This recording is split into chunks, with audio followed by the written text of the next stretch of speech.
Welcome back. My name is Patrick Nolan. I'm an attorney licensed in the state of Missouri. This is Pat Talks Law, Windshield Time. It is just another manic Monday. I'm headed off to court, several counties over, for a full day. I won't get home again today. It's a couple minutes before 7 as I'm shooting this, and I won't be home till well after 6 o'clock. Gotta love it. A little bit of a cough. I don't have the COVID. What I have is, it's Missouri, and everything in the state is giving off pollen. There's a rock on the side of the road that's kicking out pollen like it's going out of style. It's Missouri. So, today I want to talk about a couple of things. First, there's a request for some stories. I have been practicing criminal law for years and family law for the past several years.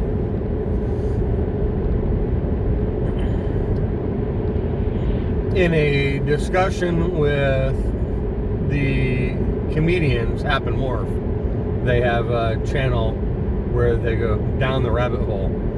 I had posted a comment about crazy exes.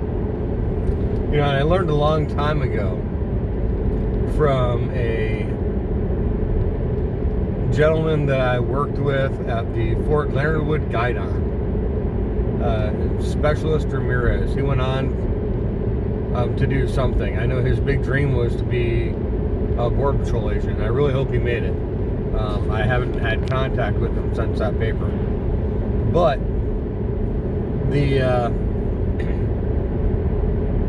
we were out at, I think it was a Ruby Tuesdays or something, having a beer, and he commented, he's like, you know, I learned a long time ago that when a woman says she's crazy, believe her.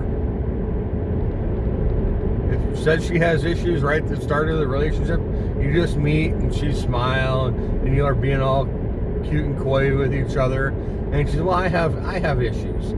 Believe her and run like hell. And ladies, the same thing applies to you. If you're at that point and the guy's like, yeah, I'm a little crazy, believe him and run like hell. Because what is going to happen is, at the end of that relationship, the other person is not going to end the relationship. They're going to drag it out. And they're going to turn it into a movie. They're going to shred your clothes. In the Army in Germany, we had a guy, I'm not going to mention his name or the unit, but he was having problems with his ex, okay? And she wasn't his ex yet, they were still married. But she cut all the arms and legs off of his uniforms. So he didn't have any uniforms to wear to work. Again, when that significant other says, yeah, I'm a little crazy, believe them. Because the crazy is going to come out when you are no longer sweet and kind. When you've done something stupid, crazy is coming out. So she cut up all his uniforms and they eventually split up. But, you know, that happens, man. And we see this in family law all the time. You add the stress of a breakup, some kids, some bills, and the crazy comes out. People have been locked at home with this whole COVID crap, and the crazy's coming out. They're fighting, they're getting stupid, and of course, it's never you, it's always the other person. You know.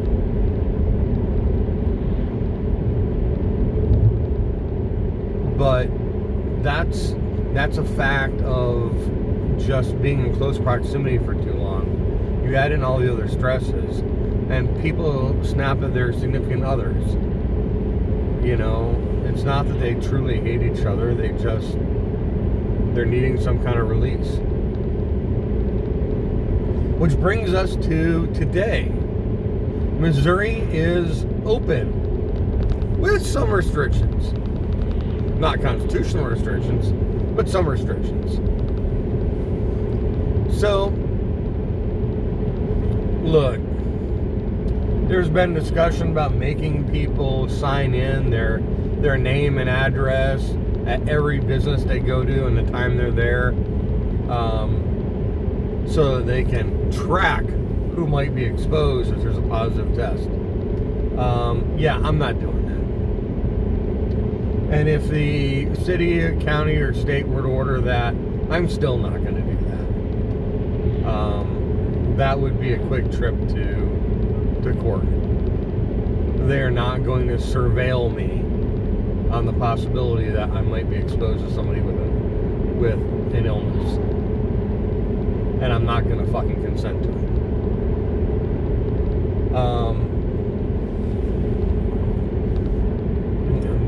That would be a trip to up the courts right there. We'll put an end to that crap. Other things, requiring you to wear a mask. You know, I don't see any place in the criminal code where they have the authority to require me to wear a mask.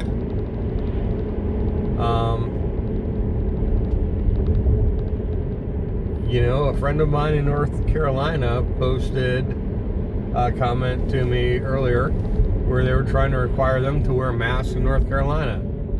Well, the state of North Carolina actually has a statute making it illegal to conceal one's identity by wearing a mask.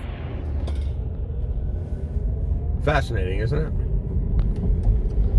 But the most concerning thing about all this isn't, holy cow, they're doing some hella construction here. I didn't even know, I don't even know what's going on. Interesting. We have a new building going in. That's cool. I'll take a closer look at the sign on my drive back. I can't read it now. Anyway, so you have a situation where people are responding in fear, and their response is always a restriction of rights for the other person. I'm scared I'm going to catch the virus, so you can't leave your house. I'm scared, so you can't do this. Now, those very same people, what are they doing? They're leaving their damn house. They're going to Walmart. But you can't be in Walmart because they can't be exposed to you. Folks, no.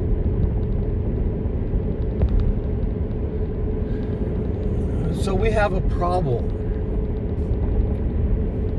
And we've done a complete test run of socialism.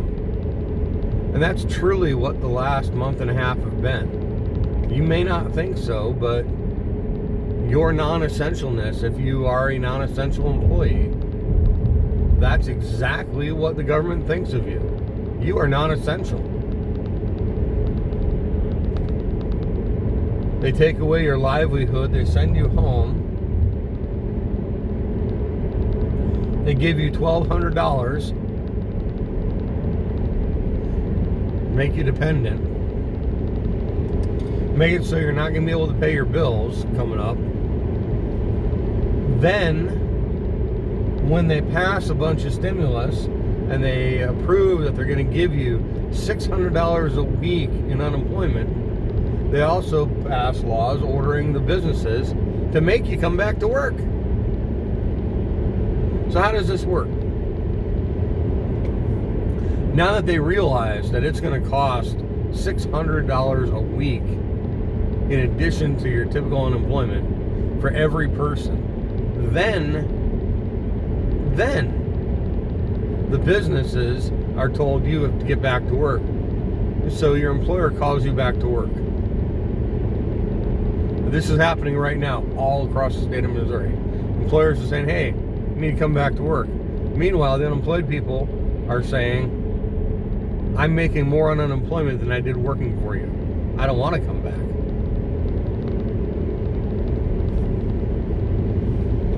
And they don't. Why would they? That doesn't make any sense. Then you have the How do you do that? So once they refuse to come back to work, do you terminate them? Well, once the business terminates the person or they don't come back to work, that business is in jeopardy of losing their PPP money.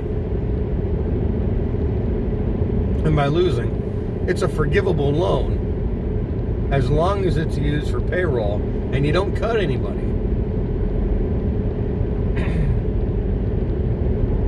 Okay, if you're cutting anybody, it ain't forgivable. So if you have an employee that doesn't come back to work, the entire your refundability forgiveness of that entire loan amount is in question. So what that means is if you got $50,000 for your business to pay payroll for your business, and you try to bring your employees back and they say no, we're not coming back, and you don't have the payroll and the people on payroll that you had when you applied for this money, when they shut you down, that loan may not be forgivable, in which case you could be liable for that $50,000 because the government was also giving that employee $600 a week. After that happens and that employee costs you $50,000, are they going to have a job? They wouldn't with me.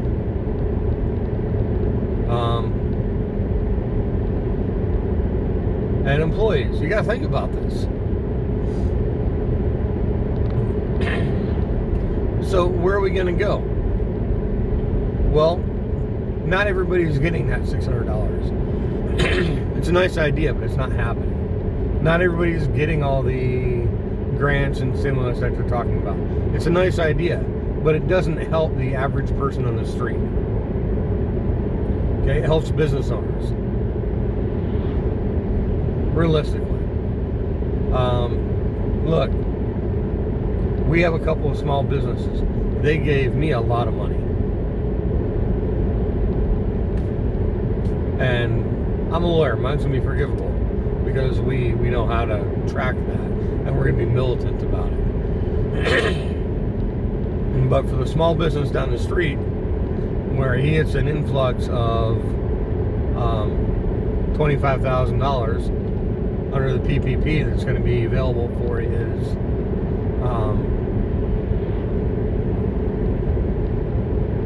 to pay his salaries, but meanwhile he doesn't have any business going on, his employees aren't working, but if he doesn't pay his vendor bill or his mortgage, he's out of business. So what does he do? He uses some of that PPP money knowing he's going to have people to come back to work. His loan may be non-forgivable.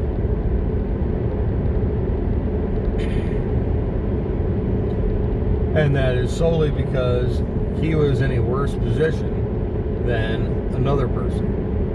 So these programs really truly help those of us that didn't need it.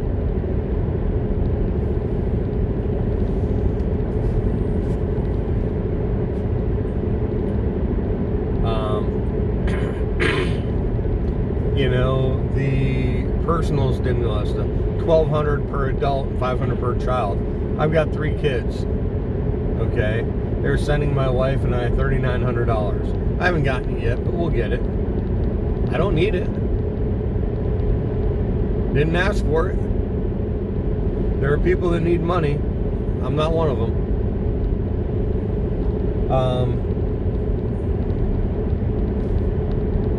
Now, am I going to take it? You bet your ass I am. Am I going to use it for something? Yes, I am. We fully intend to wait and buy some more real estate as it gets troubled and people are not able to pay their mortgages. We'll buy some more rental property. Again, all these programs are not helping the people that need the help. They're helping the people that don't. This is a massive, I don't want to say scam because I don't think that Congress thought about it that much when they approved it. But it is a massive transfer of money from the people that don't have it to the people that don't need it.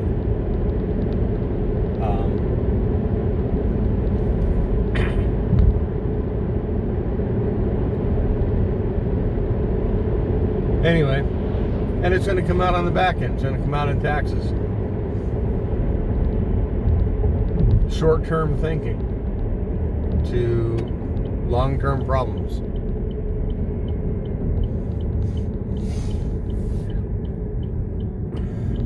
You would think that a government the size of ours would have had people planning contingencies just like this. How do we manage an outbreak? Well, let me tell you something. This isn't how to do it. Okay? I'm appalled that we don't have emergency response planning better than what I've seen in this outbreak. It scares the holy hell out of me. I do better planning for my businesses, and I don't have a fraction of 1% of the resources of the United States of America. So let's be realistic. We failed in the task. We haven't done the planning we should have been doing for the past 20 years. Okay? Why we didn't have the ventilators that we thought we needed?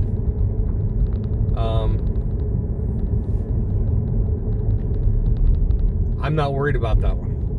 That question doesn't bother me. There's going to be a lot of postmortems over the next few years. With that question, I'm not the least bit worried about. What we did is our manufacturing capacity changed gears and started making ventilators. Good on them. I'm glad, and they needed to do it.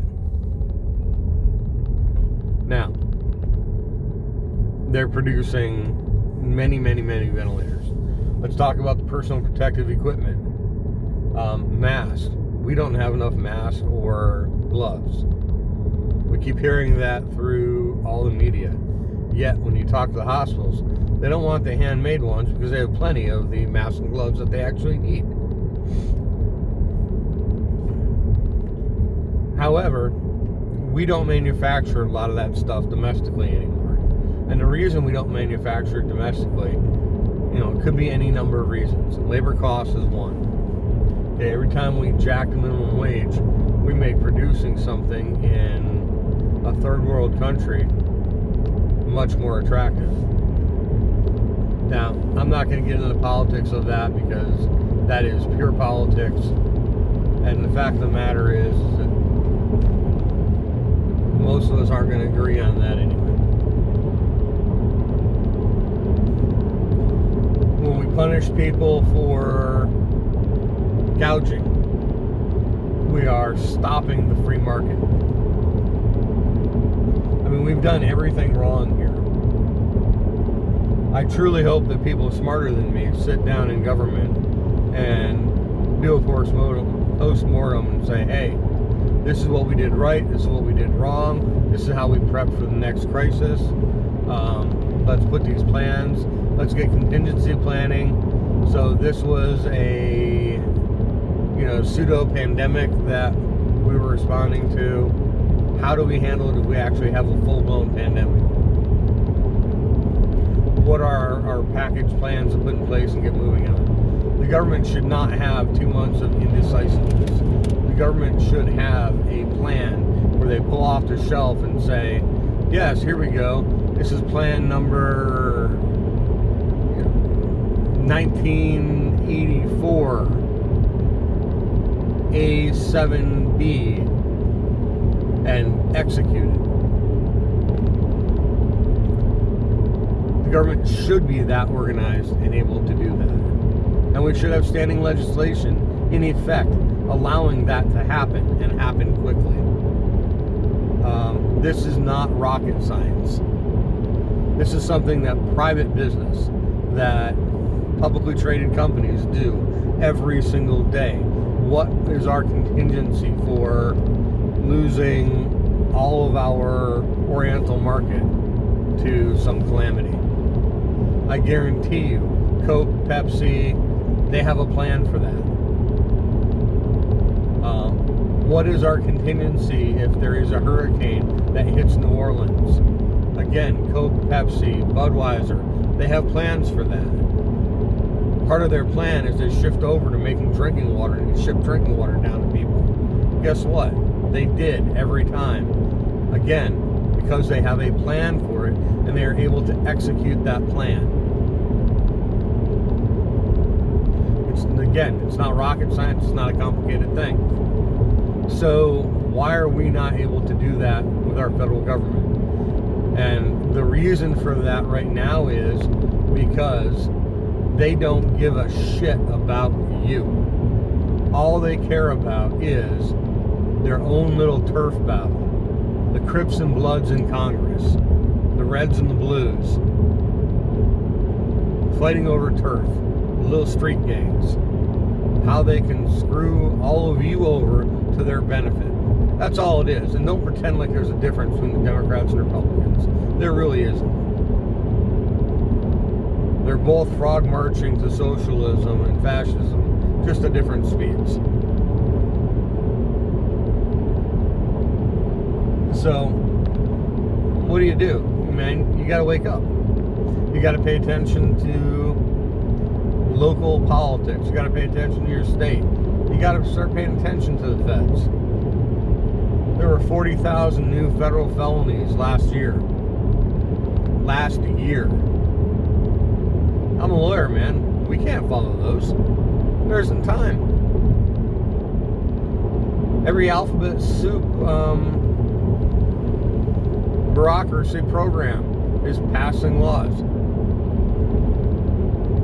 No idea why. No idea, really. Some of these programs have armed police officers. Again, why? What the hell does the Bureau of Weights and Measures need a SWAT team for? I don't know. Because they can. So, you got to start paying attention, or you get what we got here. And folks, things like this really could be the end of our country. Another one of these COVID-style problems. You know, our debt is so phenomenally high, and it is only backed by your backside. At the end of the day, when creditors come calling, how do you think they're going to be paid?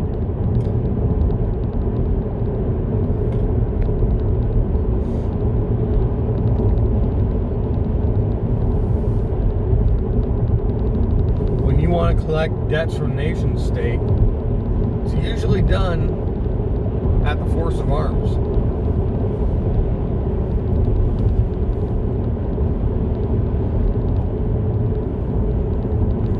So does that mean we can continue borrowing money? No.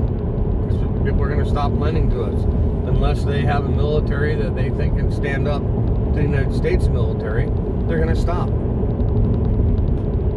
That really narrows it down to only a couple of nation states who already own a significant portion of the United States. So the other option for paying debts at that level, you sell property. Territories. Guam? Yeah, hey, thanks for playing. We appreciate your being Americans. Sorry, guys. We're selling you.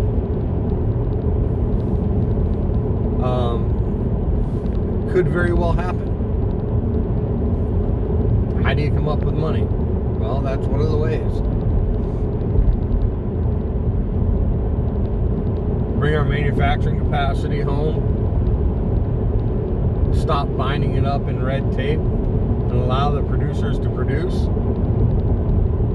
And starting to sound an awful lot like Ayn Rand there. I don't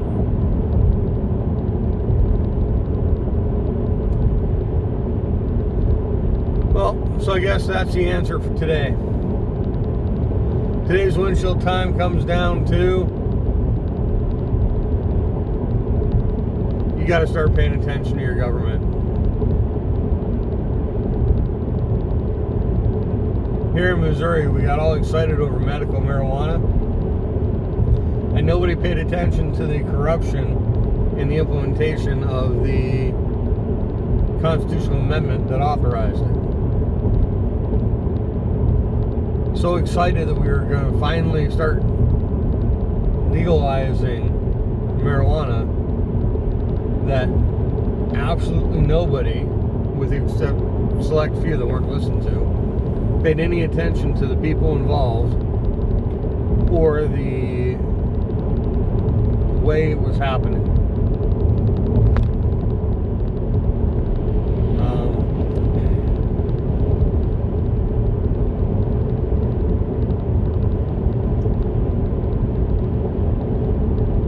Yeah.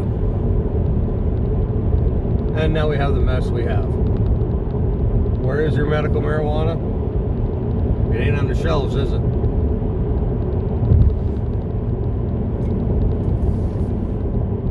One year.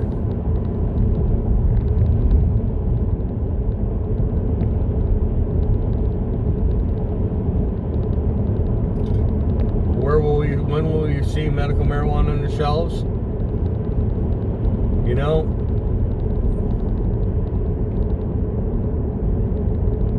October maybe? Maybe. It ain't gonna be this summer.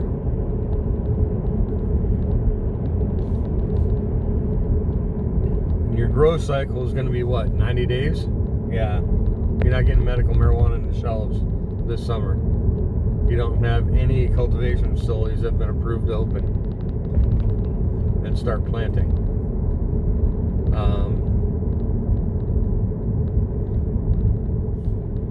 Then your seed to sale tracking isn't set up, and your dispensaries aren't open yet. Yeah, you're looking at October at the earliest. But for the 25 or 30,000 of you, however many it is right now, and I don't know, I apologize, that have patient ID cards, you get to pay to renew them. Go see the doctor again. Go pay for your patient card. And please be smart enough to get a cultivation card, because you ain't getting marijuana commercially for some time. You can grow your own faster. Well, anyway, that's Monday. We'll have a windshield time, again, Wednesday and probably Thursday this week, because I'm going to be on the road. I love it. Thank you for watching. Please hit like, subscribe. I'll be talking to you again soon.